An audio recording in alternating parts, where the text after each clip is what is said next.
काल मतदान झाले आणि आजचे वर्तमानपत्र वाचतोय.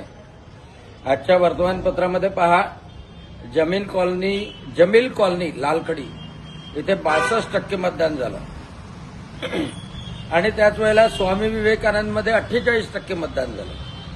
राजापेठमध्ये 48% मतदान झालं आणि अलीमनगरमध्ये 62% मतदान झालं.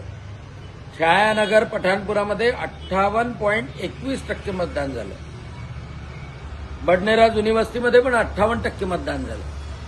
म्हणजे ज्या ज्या ठिकाणी मुस्लिम वस्ती आहे त्या ठिकाणी मोठ्या प्रमाणात मतदान झालं आणि ज्या ज्या ठिकाणी सुशिक्षित लोक आहे, ज्या ज्या ठिकाणी कॉलनीज आहे, त्या ठिकाणी मतदानाचा टक्का कमी आहे.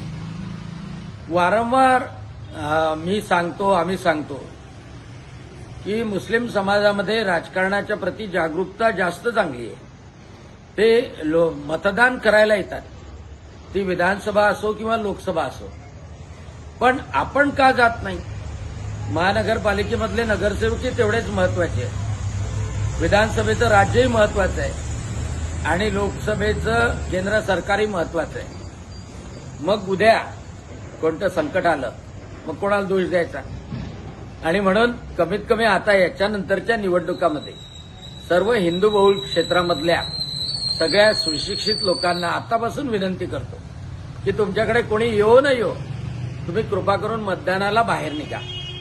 कारण मी पाहिलं काल छायानगर, रहमतनगर, अलीमनगर, पठाण चौक ह्या ठिकाणी रांगाच्या रांगा लागल्या आणि शेवटपर्यंत रांगा होत्या आणि इकडे काही ठिकाणी तर शुकशुकाट होता. म्हणून तेवढी विनंती करतो, कृपा करून पुढच्या निवडणुकांमध्ये तरी यावेळेला ज्यांनी मतदान केलं नसेल त्यांनी सुटी टाका. पुण्यावर नसले तर या, पण मतदानाला या.